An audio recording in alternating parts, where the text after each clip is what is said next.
नमस्ते प्यारे बच्चों, कैसे हैं आप सभी। आप सभी को बसंत पंचमी की हार्दिक शुभकामनाएं। माँ सरस्वती अपने ज्ञान की वर्षा आप पर सदैव करती रहे।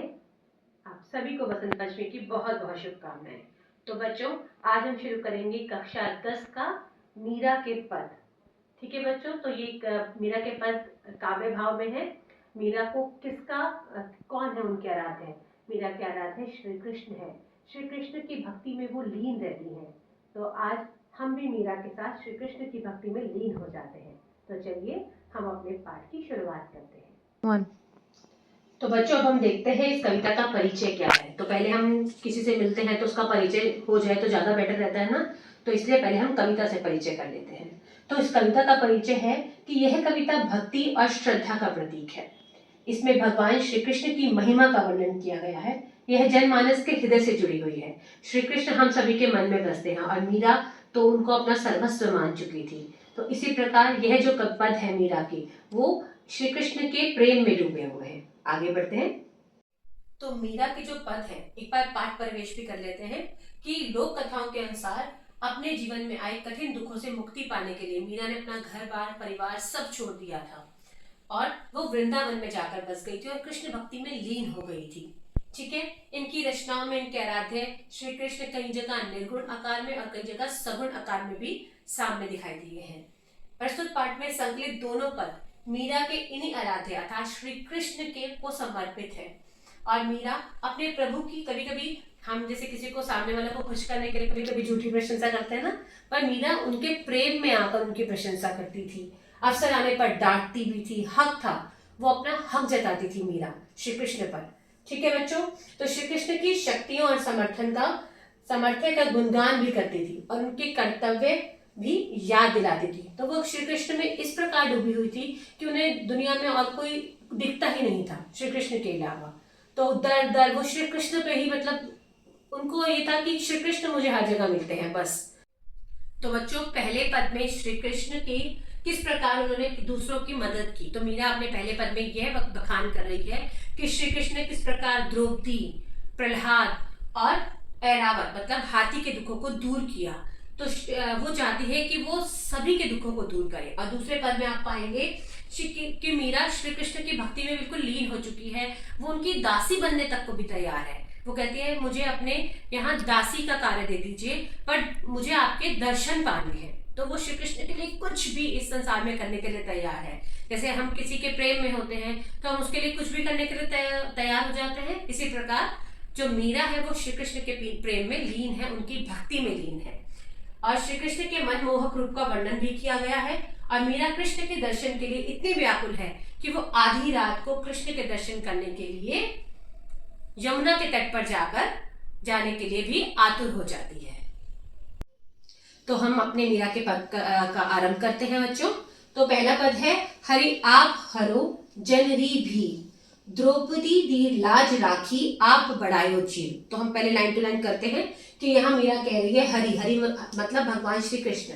तो वो भगवान श्री कृष्ण को कह रही है, हे कृष्ण आप सभी जन की मतलब लोगों की जो भी मतलब जो दुख है, पीड़ा है, वेदना है, उसको हर लो, खत्म कर दीजिए, उसको उनकी व्यथा को समाप्त कर दीजिए। कि जिस प्रकार आपने द्रौपदी की लाज बचाई थी। आप सभी को मालूम है जब चौसर का खेल हुआ था तो पांचों पांडव द्रौपदी को हार चुके थे। तो जब दुशासन उनका चीर हरण करने लगा तो उस समय कौन आया उनका चीर हरण? श्री कृष्ण आए। तो वो यहाँ पर यही उदाहरण दिया गया है कि जिस प्रकार आपने द्रौपदी की लाज बचाई और उसका चीर बढ़ाया, चीर मतलब वस्त्र बढ़ाया, भगत कारण रूप नरसिंह धरयो आप शरीर। कि जिस प्रकार आपने भक्त प्रहलाद की जान बचाई थी, किससे? एक नरसिंह का रूप लेके, उनके खुद के पिता हिरण्यकश्यप से। तो कह रहे जिस प्रकार आपने द्रौपदी भरत की लाज बचाई, उसी प्रकार हम सब की भी आप पीड़ा वेदना हरने आइए। बूढ़तो गजराज राख्यो काटी कुंजर पी। एक डूबते हुए हाथी को उन्होंने बचाया था और हाथी की सारी पीड़ा को खत्म किया था। दासी मीरा लाल गिरधर हरियो मारी भीर। तो इस प्रकार जहां मीरा है वो अपने आप को दासी कहकर बुला रही है। वो कह रही है कि मुझ दासी की भी जो पीड़ा है वो, हे भगवान, गिरधर, गिरधर भी यहाँ कृष्ण के नाम को ही बताया गया है, गिरी को धारण करने वाला अर्थात पर्वत को धारण करने वाला। ठीक है। तो मीरा कह रही है कि मुझ दासी की भी सारी पीड़ा आप हरनेक श्री कृष्ण आइए, जल्दी से मेरा दुख भी दूर कीजिए, मैं आपके दर्शनों की अभिलाषी हूँ, आप जल्दी आइए और मुझे अपने दर्शन। तो बच्चों अब हम जानते हैं इस पद के बारे में। श्याम मने चाकर राखियो जी, गिरधारी लाला मने चाकर राखियो जी। यहाँ जो मीराबाई है वो श्री कृष्ण से यह विनती कर रही है कि हे श्री कृष्ण, आप मुझे एक दासी के रूप में अपने पास रख लीजिए। चाकर का अर्थ होता है दास, दासी, नौकर। ठीक है, नौकर चाकर सुना है ना इस शब्द। तो यहाँ पर मीराबाई कह रही है, हे प्रभु श्री कृष्ण, आप मुझे अपने यहाँ एक दासी के रूप में रख लो। क्यों ऐसी विनती मीराबाई क्यों कर रही है श्री कृष्ण से, देखते हैं। चाकर रखस्यु रहस्यु बाग लगाए सु, नित उठ दर्शन पासु। तो इसमें मीराबाई कह रही है कि मैं जब आपके यहाँ दासी बन के कार्य करूंगी तो मैं आपका बाग बगीचा ठीक ठाक करूंगी, इसमें नए नए फूल लगाऊंगी, और रोज जब मैं सुबह उठूंगी और आप अपने बगीचे में आएंगे टहलने के लिए तो मैं आपके दर्शन पा सकूंगी। देखिए यहाँ मीराबाई दासी बनना चाह रही है, लेकिन उसकी इच्छा क्या है, श्री कृष्ण के दर्शन पाना। वृंदावन की कुंज गली में गोविंद लीला गायसु। तो यहाँ पर मीराबाई कहती है कि जब मैं आपके यहाँ दासी होंगी तो मैं हर बार वृंदावन की गलियों में जाऊंगी और वहां पर आप ही की लीलाओं का, आप ही के बारे में बातें करती रहूंगी और आपकी लीलाओं के गीत गाती रहूंगी। चाकरी में दर्शन पाइसु, सुवर्ण पाइसु खर्ची, भाव भक्ति जागीर पाइसु, तीनों बाता सरसी। अब यहाँ पर मीराबाई ये कहना चाह रही है कि जब मैं आपकी चाकरी करूंगी तो मेरे 3 फायदे होंगे। 3 फायदे कौन से, कि चाकरी में दर्शन पाइसु, जो मैं आपकी नौकरी करूंगी तो जो आपके दर्शन मुझे प्राप्त होंगे वो अमूल्य होंगे, अनमोल होंगे। सुमिरन पाइसु खर्ची, तो मैं अपने आराध्य को कहीं भी मिलने के लिए कहीं और जाना नहीं पड़ेगा, मुझे वहीं पे अपने आराध्य के दर्शन होंगे, और जो मैं आपको याद करती हूँ, सुमिरन है आपके नाम का, तो वो भी मुझे वहीं बैठे बैठे हो जाएगा। भाव भक्ति जागीरी पाइसु, तो जो मेरी जागीर होगी, जो मेरी संपत्ति होगी वो क्या होगा, आपकी भक्ति करना। मेरे जो भाव आपके प्रति हैं, एक भक्त के भगवान के प्रति क्या भाव होते हैं कि अपना सर्वस्व उन पर लुटा देना। तो यही यहाँ पर मीराबाई कहती है कि तीनों बातें सरसीले में, तीनों बातें मेरे हक में है, मीराबाई के हक में है। कि एक तो जब भगवान के पास रहेगी तो उनके दर्शन होते रहेंगे, भगवान का जो सिमरन वो पहले कहीं और करती थी अब भगवान उनके सामने होंगे, ठीक है, अपने आराध्य के उनके सामने वो निवास करेगी, और जो उसकी भक्ति का भाव है वो भी उसके पास ही है, वो उसकी जागीर, उसकी संपत्ति के रूप में। हम लोग की संपत्ति क्या है, घर, बैंक बैलेंस, ये सब कुछ, लेकिन मीराबाई के जीवन में उसकी जो जागीर है, संपत्ति है, वो श्री कृष्ण की सिर्फ भक्ति मात्र है। तो इन सभी पदों के माध्यम से ये मीरा यही कहना चाहती हैं कि भाव भक्ति, दर्शन और सुमरन, भगवान को याद करना ही उनके ये तीनों फायदे होंगे अगर वो श्री कृष्ण उनको अपने यहाँ दासी का कार्य देते हैं। ठीक है बच्चों, आगे बढ़ते हैं फिर।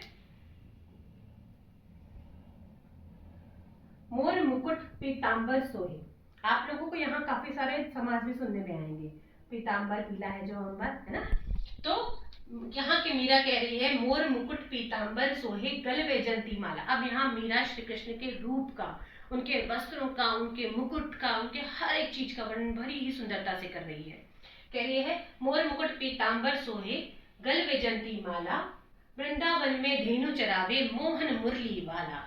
ठीक है बच्चों, तो यहाँ कह रही है कि आपके जो मुकुट में मोर है, मोर का पंख है, मतलब जो वो बहुत ही सुंदर लग रहा है। पीतांबर पीले रंग के वस्त्र आज मैंने भी पहने हैं, श्री कृष्ण की भक्ति में मैं भी लीन हो गई हूँ, है ना। तो वो कह रहे हैं कि जो पीले वस्त्र आपने पहने वो आप पे बहुत सुहाते हैं, सोहे मतलब सुहा रहे हैं। गल वैजंती माला, वैजंती के फूलों की माला उन्होंने जो अपने गले में पहन रखी है उन पे बहुत शोभायमान हो रही है। वृंदावन में धेनु चरावे, आप सभी जानते हैं श्री कृष्ण को गाय चराने वाला कहते थे ना। वो बचपन में अपने ग्वाले दोस्तों के साथ गाय चराने जाते थे और फिर क्या करते थे, गोपियों के घर डाका डालते थे, है ना। कैसे, मक्खन चुराते थे, तो उनको माखन चोर भी कहा जाता है। तो कह रहे हैं वृंदावन में धेनु चरावे, वृंदावन की गलियों में गाय चराते हैं। मोहन मुरली वाला, जो मोहन है वो मेरा प्रिय है और उसने मुरली को धारण किया हुआ है। ऊंचा ऊंचा महल बनावे बिच बिच राखू बारी, बारी का मतलब होता है खिड़की। सावरियारा दर्शन पायसु पहन कुसुम्बी साड़ी। तो यहाँ पर मीरा कह रही है कि मैं लाल रंग की साड़ी पहनूंगी और जो तुमने अपने बड़े बड़े महल बनाए हैं ना, तो छोटी छोटी जो खिड़कियां रखी हैं उन खिड़कियों से झांक झांक कर जब कृष्ण वहां से आएंगे तो मैं उनके दर्शनों के लिए लाल रंग की सुंदर सी साड़ी पहनकर अपने श्री कृष्ण के लिए, अपने आराध्य के लिए सज धज कर उनके दर्शन पाने के लिए खिड़कियों में से झांकूंगी। आधी रात प्रभु दर्शन दीजो जमुना जीते तीरे। यहाँ कह रही है मीरा कि हे प्रभु, जब तुम आधी रात को यमुना के किनारे टहलने के लिए जाओगे तो मैं भी वहां पर आऊंगी और आपके दर्शन के लिए। मीरा रा प्रभु गिरधर नागर हिबड़ो घणो अधीरो। हिबड़ो मतलब दिल, हृदय। तो वो कह रहे हैं कि जब मैं आपको वहां देखूंगी घूमते हुए तो मेरा जो हृदय है वो आपके लिए बहुत आतुर हो जाएगा आपसे मिलने के लिए। तो मीरा प्रभु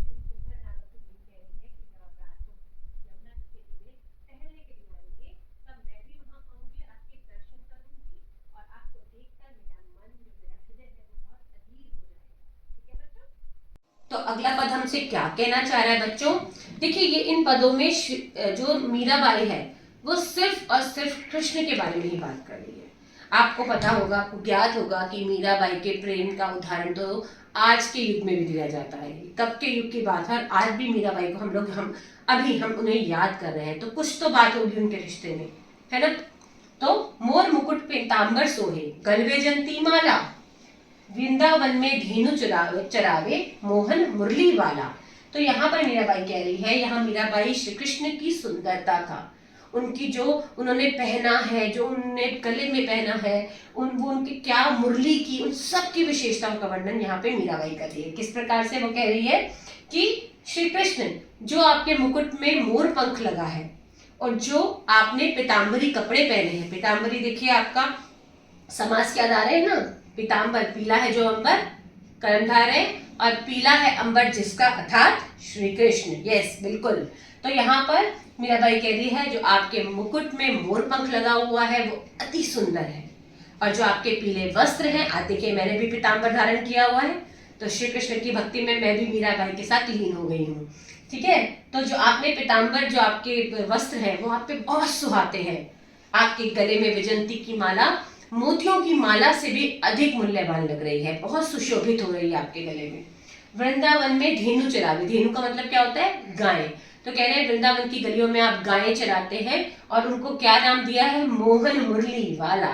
ठीक है, तो जब मोहन कृष्ण की बात करते हैं हमारे चेहरे पे अपने आप ही उनके लिए वात्सल्य प्रेम जाग जाता है ना। तो वो कह रहे हैं कि मोहन, तुम अपनी मुरली की तान पर जब बजाते हो और गौएं चराते हो, गाय चराते हो, तो एक अद्भुत दृश्य होता है, और सारे वृंदावन वासी वो आपके पीछे पीछे चलने लग जाते हैं। ऊंचा ऊंचा महल बनाओ बिच बिच राखो बारी, सागरियारा दर्शन पाइसो पहन कुसुम्बी साड़ी। तो इसमें श्री कृष्ण के बारे में मीरा कह रही है कि जब आप अपने ऊंचे ऊंचे महल बनाओगे तो उसमें छोटी छोटी खिड़कियां है ना जो आपकी, उन खिड़कियों में से मीराबाई सुंदर सी लाल रंग की साड़ी पहनकर आएगी और खिड़कियों के बीच में झांक झांक कर श्री कृष्ण के दर्शन करेगी। यहाँ आप जान रहे हैं कि मीराबाई श्री कृष्ण के दर्शनों के अभी तक मतलब इतनी उसमें प्यास है, ललक है श्री कृष्ण के दर्शन मात्र की। तो वो कहते हैं कि आपके महल में जो बीच में छोटी छोटी बारियां मतलब खिड़कियां बनी हुई हैं, मैं उसमें आपके दर्शन के लिए झांकती रहूंगी। और कुसुम्बी साड़ी मतलब लाल रंग की साड़ी पहन के। आधी रात प्रभु दर्शन दीजिए जमुना जीते तीरे, मीरा रा प्रभु गिरधर नागर हिबड़ो गढ़ो अधीरे। तो यहाँ पर कह रही है मीराबाई, जब आप आधी रात को जमुना जी के किनारे पर दर्शन तब टहलने के लिए आएंगी तब मैं आपके दर्शन प्राप्त करूंगी। वो मतलब कोई भी क्षण छोड़ना नहीं चाहती है श्री कृष्ण के दर्शन हेतु। और वो कह रही है कि मीरा रहे प्रभु गिरधर नागर, वो अपने श्री कृष्ण को अपना प्रभु, अपना सर्वस्व, अपना आराध्य सब कुछ मान चुकी है। गिरधर नागर इसलिए कहा है, गिरिधर मतलब गिरी, पहाड़ को धारण करने वाला। मुखट पे याद है ना जब श्री कृष्ण ने छोटी उंगली पर पहाड़ उठाया था, बिल्कुल। तो यहाँ कह रही है मीराबाई कि हिवड़ो घड़ो अधीरो, हिवड़ो मतलब हृदय, दिल। तो वो कह रही जब मैं आपको जमुना जी के किनारे पर चलते हुए टहलते हुए देखूंगी और आपके दर्शन पाऊंगी तो मेरा जो हृदय है वो और अधीर हो जाएगा, आपसे मिलने के लिए और आतुर होगा। दर्शन तो उसने पा लिए हैं पर वो कृष्ण के साथ हमेशा रहना चाहती है, उनके प्रेम में मग्न है वो। ठीक है बच्चों, तो इस पद का आपको मुझे लगता है आज समझ में आ गया, लेकिन अगर नहीं आया है तो कमेंट बॉक्स में अपने प्रश्न लिख के भेजिए, आपके उन प्रश्नों का उत्तर जरूर दिया जाएगा। ठीक है बच्चों, अब आगे देखते हैं क्या है। तो ठीक है बच्चों, अब हमारे मीरा के पद पूरे हो चुके हैं। आशा करती हूँ आपको समझ में आए होंगे।